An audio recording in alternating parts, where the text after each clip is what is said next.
Assalamualaikum warahmatullahi wabarakatuh. Bismillahirrahmanirrahim. Tabarakalladzi nazzala al-furqana ala 'abdihi liyakuna lil 'alamina nadhira. Allahumma shalli wa sallim ala sayyidina Maulana Muhammad wa ala alihi wa sahbihi asma'in. Nama ba'du. Semua pengurus PBNU yang saya hormati, semua habaib, semua ulama yang saya hormati, wabil khusus Kiai Haji Abdul Manan, Ketua Lembaga Dakwah PBNU, yang meskipun mondoknya hanya 3 bulan, ini sebetulnya problem, sehingga saya kesini ini sebetulnya tidak pernah merasa ibadah. Ini bukan dakwah, ini show dakwah. Jadi yang namanya dakwah itu ya orang-orang di kampung nggak bisa ngaji, diajarin ngaji, seperti saya di Jogja, di Rembang. Kalau ini show dakwah, dan ini agak kesalahan karena mondoknya hanya 3 bulan. Jadi nggak bisa bedakan mana dakwah, mana show dakwah. Ini jelas show itu. Mungkin yang benar-benar dakwah yang sekarang sedang bikin masjid di pedalaman Kalimantan, pedalaman Sulawesi, atau saudara-saudara kita yang di Korea, saya kemarin di Korea, itu dakwah betul. Kalau ini agak-agak tontonan ya, tapi masih bagus lah melihat wajahnya habib ulama, itu ibadah. Tapi begini ya, yang jelas saya berharap sekali, saya diundang sekali ini saja, jangan diulang. Karena mencintai ulama itu baik, tapi ngatur ulama itu dosa. Ini jadi ini harus dicatat.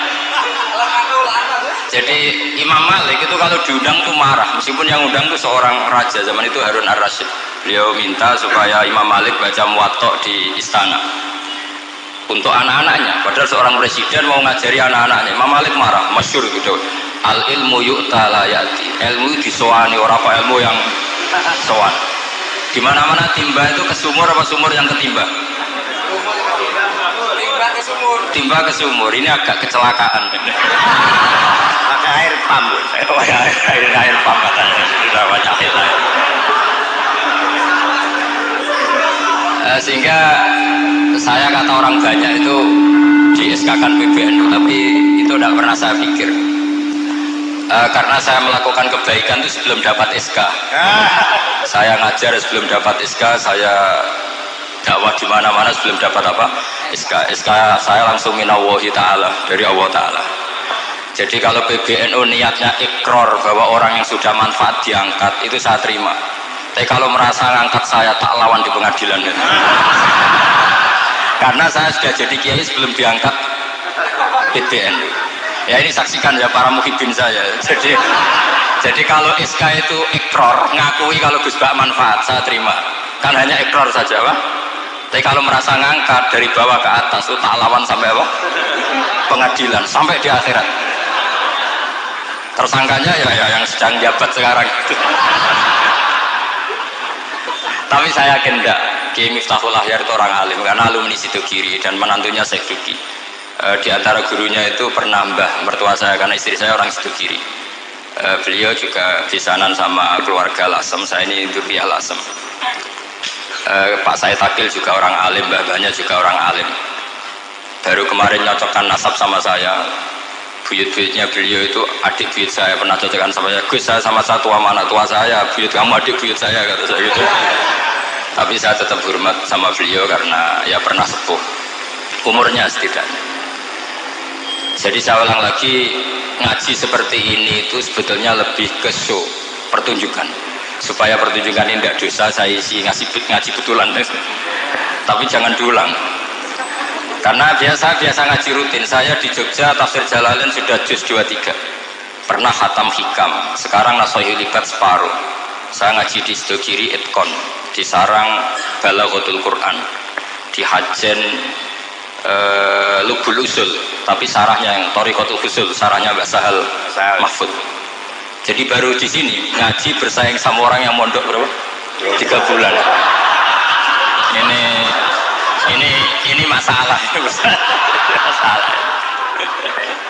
Nggak boleh mondok itu harus buat tulis zaman. Tapi ya ada apa-apa, mungkin laju ini ya. Jadi kalau mondok cepet itu kemungkinannya apa? Laju ini. Begini, tapi saya tertarik apa yang dikatakan Kiai Haji Abdul Manan tadi menyangkut kalimat tauhid. Saya ngaji di mana-mana bilang, kalau ngaji itu yang tahqiq itu detail. Detail itu bahasa Arabnya tahqiq. Jadi kita misalnya berpikir secara jernih, orang yang kafir 70 tahun itu pasti menjadi muslim karena melafadzkan la ilaha illallah. Dan itu bi ijma'il ulama. Semua ulama mengatakan demikian. Saya ulang lagi, itu bi ijma'il ulama.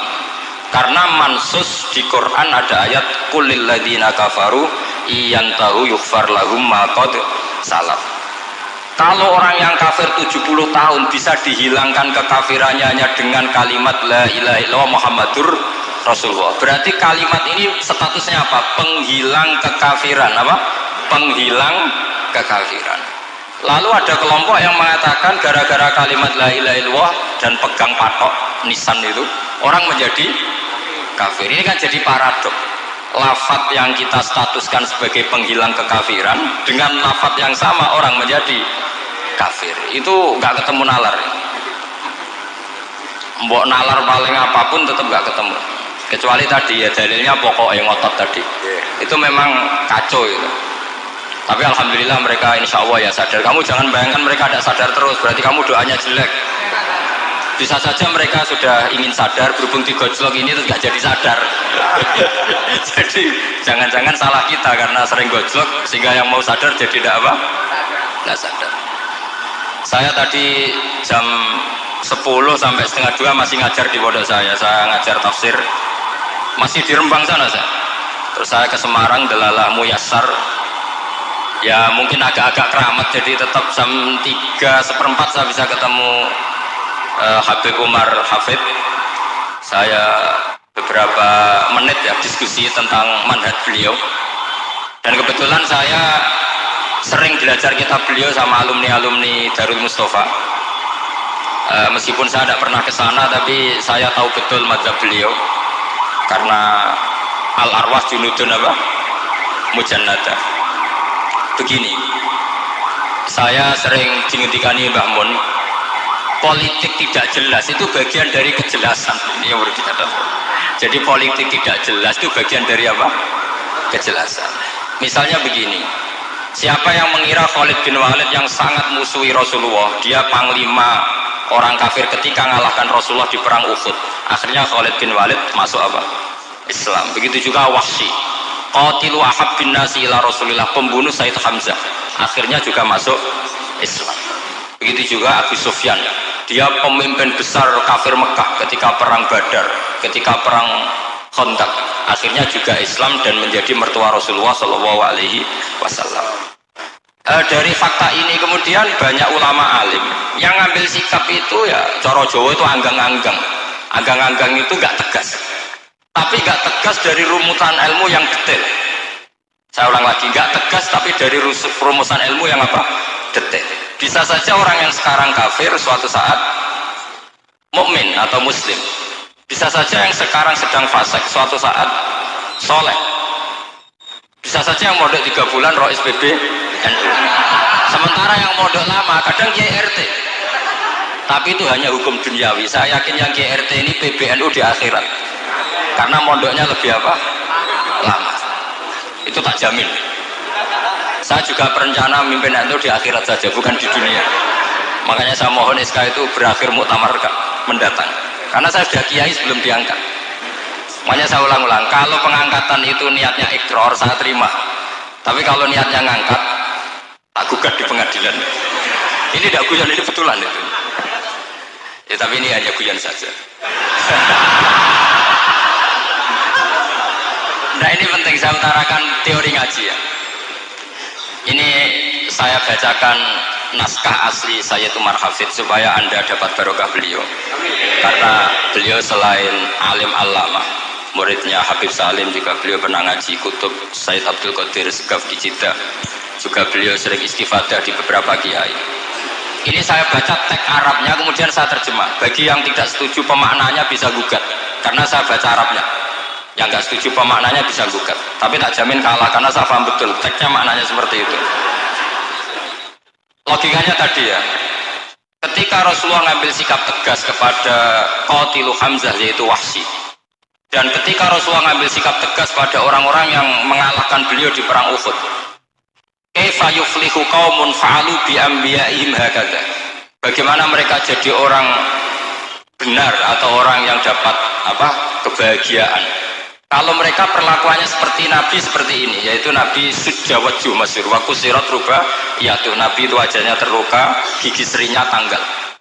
Orang-orang seperti ini tuh nggak akan bejo kalau orang Jawa, nggak akan falah. Tapi apa yang terjadi? Allah menurunkan ayat laisa laka minal amri syai'un aw yatuba 'alaihim aw yu'adzibahum. Muhammad itu bukan wilayah kamu ngecap orang, menstigmasi orang itu tidak wilayah kamu. Saya bisa saja mengampuni mereka atau menyiksa saya itu atau menyiksa mereka itu wilayah saya, kata Allah. Saya bisa saja mengampuni mereka atau menyiksa mereka itu wilayah saya. Sehingga akhirnya apa? Rasulullah tidak ngambil sikap yang mungkin orang lain mengatakan itu tidak tegas, tapi itu kearifan. Betul, akhirnya Wahsy malah masuk Islam. Khalid bin Walid panglimanya juga masuk Islam. Dan beberapa orang kafir juga masuk Islam, termasuk mimpinihim, ketuanya yaitu Abu Sufyan. Ini penting saya utarakan. Makanya ini saya baca pembenaran dari konstruksi pikiran tadi. Nah ini supaya khas. Ini khasnya orang model 10 tahun ini. Jadi ini saya baca. Nah biar jelas ini nanti tagnya persis ya, tidak saya rubah. Ini di kitabnya Habib Umar Hafid, namanya itu Taujihun Nabi Limardoti Bari. Kalau diterjemah ya mengarahkan orang yang sadar. Nabi itu orang yang sadar ya, sama ini termasuk orang yang sadar. Limardoti Robbi, menuju mendapat ridho Tuhan atau Allah Subhanahu wa ta'ala. Saya baca tagnya ini di halaman 179. Ini tidak ada yang saya rubah, tidak saya kurangi. Bismillahirrahmanirrahim. Fala budda an wattina qulubana ala annana khudamatu ahli hadzal qaul wa yattali'u wa min qulubina annana na'taqidu imkaniyata ayyasfa fi ahadina yaumal qiyamati man huwal ana kafirun yuslimu faya'lu sya'nu indal haqqi fayakunu sababan li khalasika fil qiyamah yumkinu dzalik. Jadi kita para dai, para kiai itu adalah khodamatu hadzal qaul. Kita ini adalah pelayan alam raya ini yang selalu berharap alam ini akan lebih baik. Orang yang sekarang sedang kafir bisa saja nanti yang nyafaati kamu di akhirat, yaitu mereka masuk Islam lalu Islamnya lebih serius, akhirnya punya hak syafaat. Sementara kamu Islam mulai kecil tapi biasa-biasa saja seperti ini, mulai dulu ngaji terus sama Ki Abdul Manan, nggak pernah yang ngisi ngaji, itu artinya nggak ada perkembangan. Makanya saya nggak ingin ngaji lagi, karena saya ingin perkembangan Anda nanti tukang mengisi, bukan yang diisi. Kalau saya nanti ngaji lagi di sini, artinya Anda kalau tetap mendengarkan itu tidak ada perkembangan. Pantas saja semulang Gus Bah sampean sing ngaji. Sekali-kali ada perkembangan, saya ngaji sampean yang mulang, itu bagus ya. Meskipun itu perkembangan yang menyesatkan.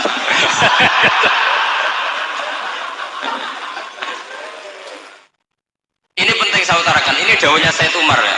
Orang yang sekarang sedang kafir bisa saja orang ini nanti nyafaati kamu, yaitu beliau orang ini Islam, kemudian Islamnya serius, maka punya hak syafaat. Sementara kamu Islamnya biasa-biasa saja. Itu masyhur kayak Sayyidina Umar. Sayyidina Umar Islam di hari itu langsung makomnya makom yang a'la, sehingga mengalahkan yang sudah Islam lebih lama. Karena Islamnya Umar itu menjadi izzatul Islam betul. Makanya jangan benci orang tegas teman-teman, kadang ya ada baiknya. Abu Bakar itu sudah Islam tapi layinal janib, orangnya santun. Kalau dipisoi orang yang menengahi lah kira-kira seperti itu. Begitu juga Bilal, Ammar, Suhaib. Singkat cerita, Rasulullah itu sering dibully ya, sering disiksa orang-orang kafir. Rasulullah berharap, wah kalau yang Islam gini terus repot. Melihat Umar ini petarung di pasar Uqad, dia dapat uang itu kalau tarung, menangan. Kata Rasulullah, kalau ini yang Islam ya bagus. Beliau berdoa, Allahumma aizal Islam bi Umar. Itu kira-kira 2 hari dari doa beliau, Umar masuk Islam. Itu pertama masuk Islam, itu orang-orang kafir diparani. Kalau kamu ganggu Rasulullah Muhammad, tak bunuh. Semenjak itu orang kafir yang gentenan sembunyi. Sehingga kata para mereka yang Islam selalu jaya mut aslama Umar, ketika Umar masuk Islam.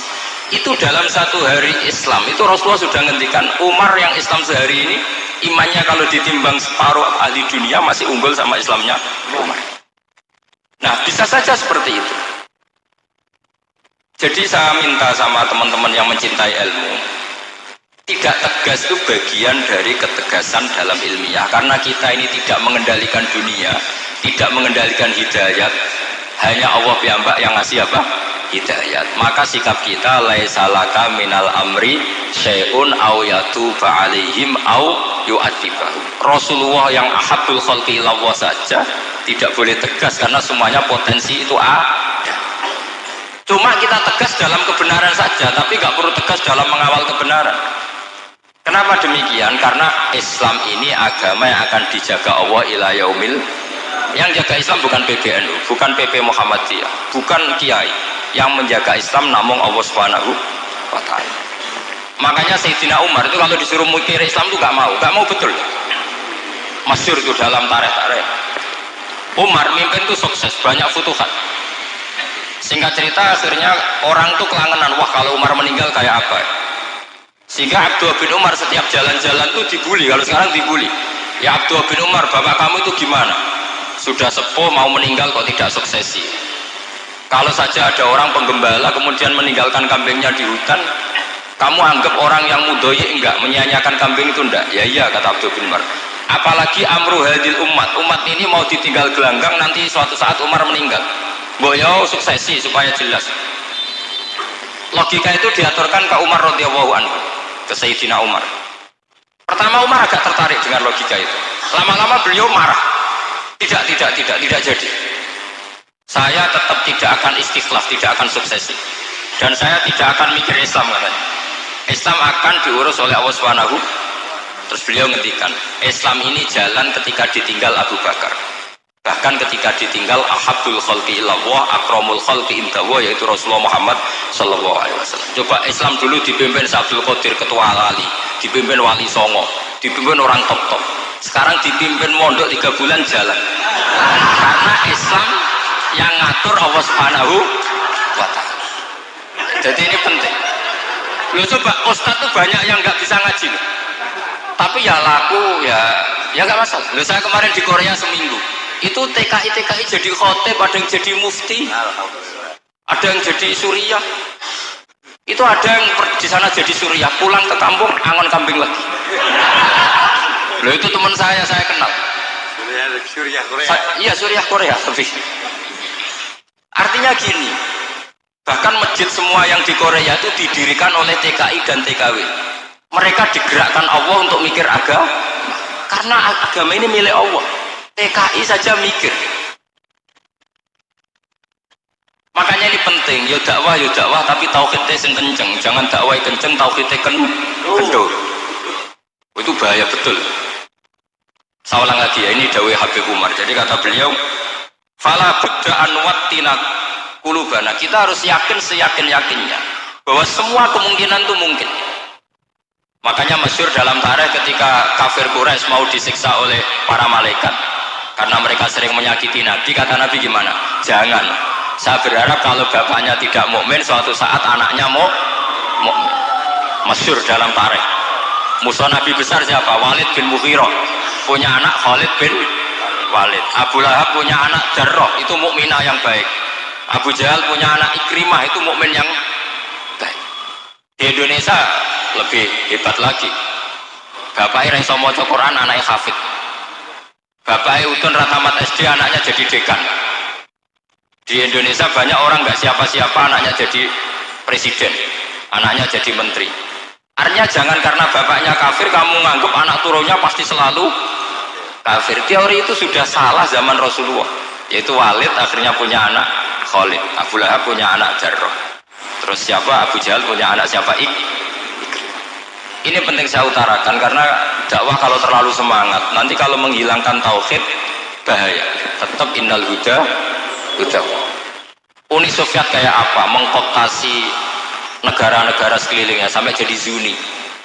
Tapi apa yang terjadi? Uni Soviet yang runtuh, persemakmurannya semua rata-rata jadi negara apa? Islam, kayak Uzbek, kayak Ceknya, kayak apa-apa. Karena agama ini diurus Allah.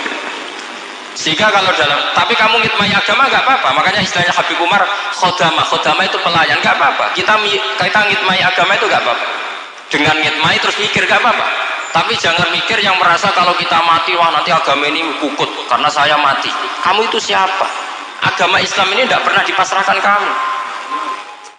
Diurus oleh Allah Subhanahu wa Ta'ala sendiri.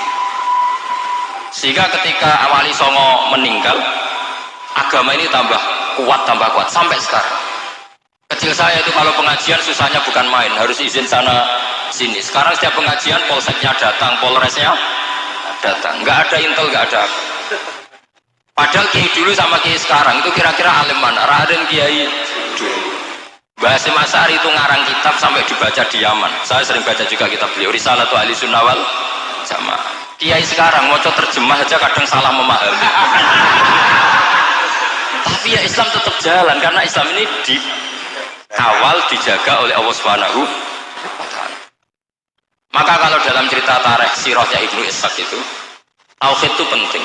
Beliau cerita begini, Sayyid Abdullah itu namanya Abdullah bin Abdul Muthalib. Kita tahu kenangannya Rasulullah terbanyak itu bukan dengan Sayyid Abdullah, tapi dengan Sayyid Abdul Muthalib, dengan mbahnya. Karena Nabi itu mulai kecil dirawat oleh siapa? Mbahnya. Yaitu yang disebut Nabi ketika 2 bulan kan abahnya sudah meninggal. Ya saya baca ya, pakai bahasa Arab biar jadi bid'ah. Nanti kalau bahasa Indonesia ada bid'ah. Tidak betul. Tiba atau berjanji sebenarnya itu kitab sejarah, berhubung dibaca bahasa Arab terus kayak mantra. Terus yang belakang mau nyenggai soleh aleh, sehingga kubu sebelah bilang itu khurafat dan bid'ah. Coba diterjemah ini, coba nanti saya baca bahasa Arab. Walamma tamma min hamli syahroni ala masyuril aqwalil marwiyatu fiya bil madinati abu Abdullah wa kana qad istaza fi aqwalihi bani adi min at-taifatin najariyah wa makatha syahron saqiman yu'anu nasukmahu wasakwa. Terus di pojok sana bilang soleh aleh, pasti kubu sebelah yang liwat, wah itu khurafat bid'ah karena ada mantra. Padahal artinya coba sampean baca bahasa Indonesia, ketika hamil Rasulullah umur 2 bulan, abahnya meninggal di kota Abwa. Kota Abwa adalah kota keluarga besar ibunya Sayyid Abdullah. Kebetulan pas ke sana beliau sakit sampai 1 bulan dirawat. Bid'ahnya di mana kalau diterjemah? Wong itu kitab tarikh. Makanya saya nggak tahu yang membidah-bidahkan tiba itu karena tadi. Tapi sampean juga ikut salah karena nyenggai sholawat kantok itu. Jadi makanya saya bilang tadi kalau bahasa Arab bid'ah, kalau sudah terjemah bid'ah karena kelihatan kalau itu hanya kitab tarikh. Loh, coba bid'ahnya di mana? Wa ba'du fa'aqulu wa Muhammad bin Abdullah bin Abdul Muthalib bin Hasyim. Itu kalau diterjemahkan, kamu harus tahu siapa nama Muhammad. Muhammad punya abah siapa? Rasulullah Muhammad Abdullah. Punya abah siapa? Abdul Mut. Punya abah siapa? Hasyim. Coba baca gitu di kubu sebelah. Oh iya mesti gitu. Berhubung kok baca bahasa Arab. Wa ba'du faqulu wa Muhammad bin Abdullah bin Abdul Muthalib bin Hasyim. Jadi itu hanya salah baca saja. Maksudnya salah yang hukumi, bukan salah yang baca, salah yang apa? Hukumi. Sayyid Abdullah ini orang yang tauhidnya sangat kuat. Sayyid Abdul Muthalib lebih kuat lagi. Saya cerita sedikit betapa pentingnya tauhid. Ketika pasukan Abraha bawa pasukan gajah mau menyerang apa? Ka'bah. Itu sebelum menyerang itu semua aset-aset milik orang kafir Quraisy, milik orang Quraisy itu ditawan, diambil, termasuk milik Sayyid Abdul Muthalib, milik Abdul Muthalib. Terus ketika mau masuk Ka'bah, mau masuk Mekah, kata Abraha, man sayyidu hadal wadi, siapa yang kamu tuakan, yang kamu pertuan di sini? Oh, Abdul Muthalib. Abdul Muthalib itu dipanggil, itu auranya luar biasa. Abraha yang di tempat perkemahannya itu harus duduk di atas karena dia raja, itu duduk di atas gak berani. Saking wibawanya Abdul Muthalib, ini mbahnya Rasulullah. Akhirnya Abraha bilang gini, saya duduk di bawah tidak mungkin karena saya raja. Kamu duduk jejer saya tidak mungkin karena nanti umat saya kecewa karena raja kok disaingin gitu.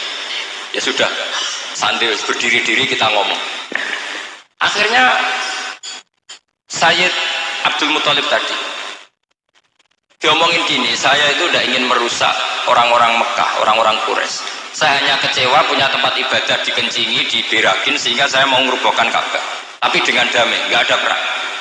Apa jawabnya Abdul Muthalib? Lucu. Nggak apa-apa, Ka'bah kamu robohkan silakan, nggak apa-apa. Yang penting onta saya yang kamu sita kembalikan. Harta saya yang 100 onta kamu sita kamu kembalikan. Itu Abraha kagetnya bukan main. Kaget karena kamu itu pemimpin apa? Tadi saya hormat kamu karena kamu tak anggap orang hebat.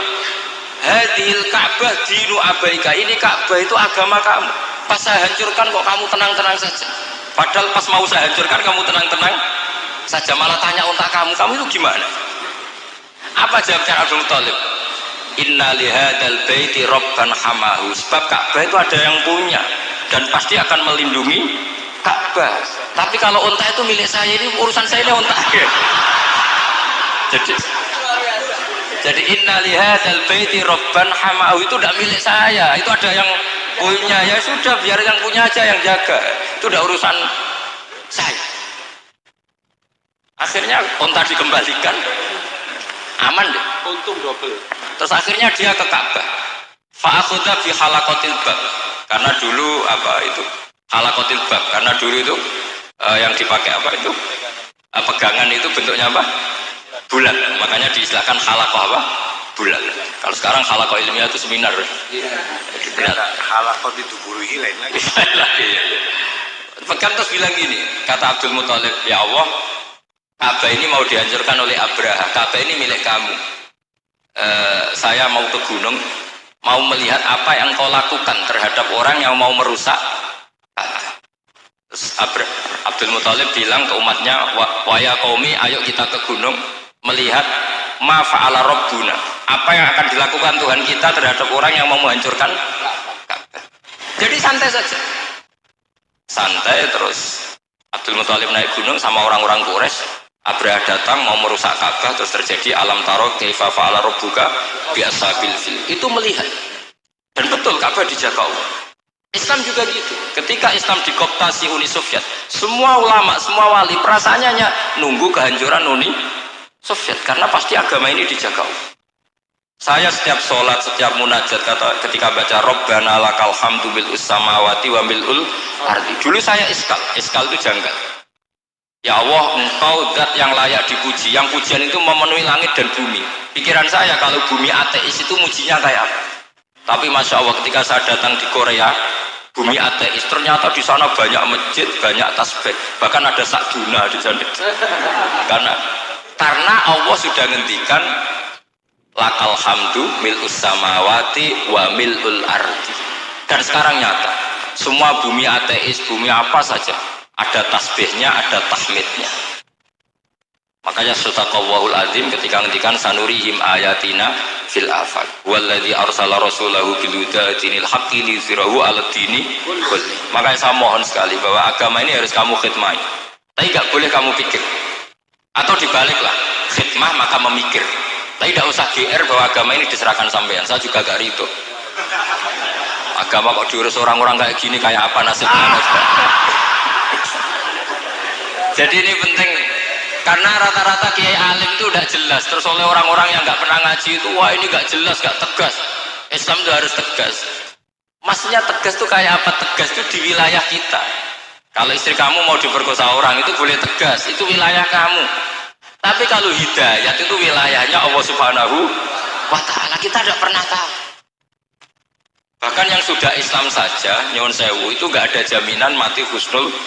Kita tahu dalam sejarah Salabah itu dapat gelar hamamatul masjid, merpatinya masjid. Tapi kita tahu akhirnya Salabah itu apa? Su'ul khotimah. Sampai dalam Islam selalu diajarkan ya muqallibal qulub tsabbit qalbi ala din. Jadi kalau kita sendiri saja masih ingin selalu husnul khotimah, agak ada ruang untuk mudah menvonis orang lain. Makanya saya salut sekali ketika Habib Umar menulis kita semua ini mengkhidmati hadal kaun. Dan selalu berharap bisa saja suatu saat orang yang sedang kafir bisa saja suatu saat muslim. Nah soal kalau yang sama yang harbi menyerang kita ya tarung. Artinya kalau yang merangi kita ya kita wajib perang, kalau enggak ya habis kita. Seperti kita lakukan ketika diserang Belanda. Tapi ketika mereka musta'man, dhimmi, muahad, orang-orang kafir yang mau berdamai dengan kita, ya kita damai. Sebagaimana yang dilakukan Rasulullah SAW ketika berdamai dengan kafir Quraisy yang dipimpin Suhail bin Amr. Masyhur itu dalam tarikh. Singkat cerita kan Sayyidina Ali ini pernah konflik sama orang Khawarij. Kata Sayyidina Ali, ya sudah, namanya kita musuhan, kita tidak usah ketemu, pakai mediator, kata Sayyidina Ali. Kata orang Khawarij, ini apa-apaan kok butuh mediator? Nggak ada Qur'annya, nggak ada hadisnya. Kira-kira kalau Pak Sayyidina Ali orang Jawa, nggak ada pada tahu. Walhasil Sayyidina Ali akhirnya baca ayat, wa in khiftum shiqaqa bainihima fab'atsu hakaman min ahli wa hakaman min ahliya. Jika suami istri tengah konflik, maka yang keluarga suami kirim mediator, yang keluarga perempuan juga kirim. Terus kata Sayyidina Ali, wa amru ummati Muhammad a'zamu min amri rajulin wa imra'atin. Kalau suami istri saja ketika konflik butuh mediator, apalagi ini kelompok besar, pasti lebih butuh mediator. Akhirnya lalu mediatornya siapa? Kata Sayyidina Ali, ya siapa saja yang penting baik. Ditunjuk seseorang, diprotes sama orang Khawarij, ini orang nggak kredibel. Oh, ini. Terus Sayyidina Ali marah-marah. Rasulullah itu pernah berdamai dengan orang, bahkan orang itu kafir, yaitu Sulhul Hudaybiyah. Nabi itu berdamai dengan orang yang bernama Suhail bin Amr, ketika itu kafir. Makanya ini menunjukkan bahwa musolahah ma'al kufar itu boleh demi kelangsungan bernegara, berbangsa. Kamu tidak usah meragukan reputasi NU. Ketika dulu kafirnya kafir harbi zaman Belanda, ya Mbah Hasim fatwa apa? Jihad. Jadi jangan kira tidak tegas. Kita tegas sekali. Justru kita yang punya masa lalu tegas. Tapi kepada siapa dan dalam konteks apa? Paham ya? Terus ini penting sekali untuk dijernihkan. Ini saya baca berikutnya nanti. Tidak supaya tahqiq, saya syukur sekali, saya tadi sekaligus minta ijazah sama Habib Umar, dan memang saya ngaji ini lama sama teman-teman alumni Yaman, cuma belum pernah ketemu mu'alifnya. Tadi saya ketemu minta ijazah itu dan beliau senang sekali, bahkan sempat bikin tulisan di kitab saya ini. Sama tidak perlu baca, karena kalau bisa ya biasa, kalau tidak bisa malu ya sudah, tidak usah baca.